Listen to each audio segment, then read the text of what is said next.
Plan చేసింది అనేటువంటిది వాస్తవం. ఎవరు చేశారు ఏమిటనేటువంటిది అది విచారణలో తేలాలి. ఎవరు చేసినప్పటికీ అధినాయకుడికి తెలియకుండా, అధినాయకుడి గ్రీన్ సిగ్నల్ లేకుండా, కన్సైగల్ లేకుండా అటువంటి దాడి జరగదు అనేటువంటిది అందరికీ తెలిసినటువంటి ఒక పచ్చి నిజం. ఎందుకు అంటే ఒక ప్రతిపక్ష పార్టీకి చెందినటువంటి రాష్ట్ర ప్రధాన కార్యాలయం మీద దాడి చేయడం అనేటువంటిది మామూలుగా ఏదో ఆకతాయిలు కోపం వచ్చి చేశారు, ఏదో ఒక జిల్లా కార్యాలయం మీద బయట నుంచి రాళ్ళు వేశారు, అటువంటి ఉదంతం కాదు అది. పక్కనే ఉన్నటువంటి డీజీపీ ఆఫీసు అందరూ అక్కడ ఉన్నటువంటి పరిస్థితుల్లో అది ఒక పథకం ప్రకారం జరిగింది అనటంలో నిస్సందేహం ఎలాంటిది లేదు. ఒక రాష్ట్రం, ఒక పెద్ద పార్టీ, తెలుగుదేశం అని కాదు, ఏ చిన్న పార్టీ అయినా లేదా ఒక ప్రజా సంస్థ కార్యాలయం మీద కూడా ఆ విధమైనటువంటి దాడులు అనేటువంటివి గర్హనీయం, ఎవరు చేయకూడదు. ఎందుకంటే ఏదైనా ఉండేట్లయితే విమర్శ కానివ్వండి లేదా ఆరోపణలు కానీ ఏమైనా ఉంటే ప్రజాస్వామ్యం లేదా నిబంధనలు అనుమతించిన మేరకు చేయాలి తప్ప భౌతికంగా తమ చేతుల్లోకి తీసుకోవడం అనేటువంటిది ప్రజాస్వామ్య విరుద్ధం అనేది అప్పుడే చెప్పారు. మళ్ళీ ఇప్పుడు కూడా మరోసారి ఈ సందర్భంగా కూడా మనం చెప్పుకోవాలి, అదే చెప్తున్నారు. అయితే ఇక్కడ దీని వెనకాల ఆనాడు ఉన్నటువంటి అధికారంలో ఉన్నటువంటి పెద్దల యొక్క హస్తం ఎంత ఉందో దాన్ని గుడ్లప్పగించి చూస్తూ నిరోధించకుండా లేదా తాము ఒక అంటే విధి నిర్వహణలో ఉన్నటువంటి పోలీసులుగా తాము చేయాల్సినటువంటి విధి నిర్వహణ కూడా తాము చేయకుండా ఆ దాడి చేయడానికి అవకాశం ఇచ్చినటువంటి పోలీసు యంత్రాంగం కూడా ఎంత కుట్రలో భాగస్వామిగాని మనం పరిగణించాలి.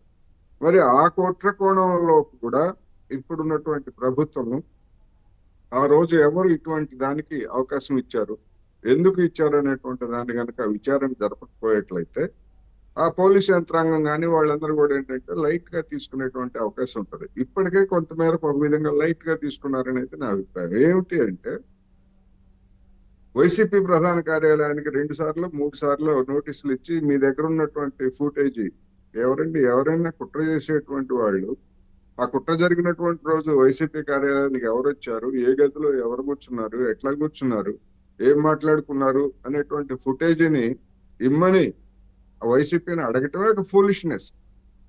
ఇస్తారా వాళ్ళు? ఎవరైనా ఏ నేరగాడైనా ఎవరైనా కుట్ర చేసిన వాళ్ళని ఇస్తారా? అందువలన పోలీసు యంత్రాంగం కూడా ఇదంతా కూడా ప్రాపర్ గా అంటే వాళ్ళు చేయాల్సిన విధి నిర్వహణ కానీ లేదా అది కూడా చేయలేదు అనేటువంటి స్పష్టం. రెండోది, అంత బహిరంగంగా జరిగినటువంటి దాడికి సంబంధించి ఫుటేజ్ పోలీస్ యంత్రాంగం దగ్గర లేదు అని చెప్తారా? ఒకవేళ లేదు అని కనుక చెప్పేట్లయితే దాన్ని కావాలని ఆ రోజన్నా ధ్వంసం చేసి ఉండాలి, లేదా కొత్త ప్రభుత్వం అధికారానికి వచ్చినటువంటి వెంటనే దీన్ని తిరగతోడతారనేటువంటి ఉద్దేశంతో ఆ సీసీ ఫుటేజీని మొత్తం అదంతా కూడా తర్వాత అయినా కానీ ధ్వంసం చేసి ఉండాలనేది నా అభిప్రాయం. అందువలన ఇప్పుడు ఏం చేస్తారు ఏమిటనేటువంటిది నిజానికి ఈ కేసులకు సంబంధించినటువంటి సాక్ష్యాధారాలు ఇవన్నీ కూడా కోర్టులో ప్రొడ్యూస్, మనం బయటకు చెప్పుకునేటువంటి దానికి, బయట మాట్లాడుకునే దానికి కోర్టులో చట్టపరంగా దాన్ని నిరూపించడానికి గుర్తించారు. ఇప్పటికి కాదు సార్, ఇప్పటికే ఈ కేసులో ఎవరెవరు ఉన్నారు, ఈ దాడికి ఎలా పన్నాగం పన్నారు, ఏం జరిగింది అనేది ఇప్పటికే అరెస్ట్ చేసిన అక్కడికి వచ్చిన వారిని చాలామందిని విచారించిన తర్వాత నిర్ధారించుకున్న తర్వాతనే ఇప్పుడు ఈ అరెస్టులు. వీరందరూ కూడా ముందస్తు బెయిల్ పిటిషన్ వేశారు, కానీ అక్కడ ఆ బెయిల్ పిటిషన్ రిజెక్ట్ అయింది కాబట్టి అరెస్టుల కోసం ప్రయత్నం చేస్తుంటే పారిపోతున్నారు. పారిపోతున్నారు. నా అభిప్రాయం వాళ్ళు అంత సీన్ క్రియేట్ చేయాల్సినట్టు కూడా ఏమీ లేదనేది నా అభిప్రాయం. వాళ్ళు ఇప్పుడు శివపార్వతి గారు మాట అన్నారు కదా, గతంలో వారు చేసిన ట్రీట్మెంటే మళ్ళీ వారికే జరుగుతుందేమన్న భయం ఉందేమో. అది దాని గురించి శివపార్వతి గారు మాట్లాడినా లేదా నేను మాట్లాడినా లేదా ఇంకోటి మాట్లాడినా కానీ అది జనం దాన్ని అపార్థం చేసుకునేటువంటి అవకాశం ఉంటుందనేది గమనించాలి.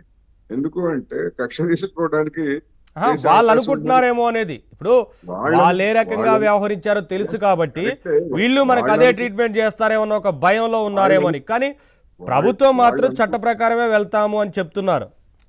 అందుకనే వాళ్ళు అనుకుంటున్నారని మనం ఎందుకు చెప్పాలనేది నా అభిప్రాయం, అంతే తప్ప చెప్పకూడదని. ఆమె ఇష్టం, అది ఆమె కానీ ఎవరైనా కానీ వాళ్ళు చెప్పుకోవచ్చు.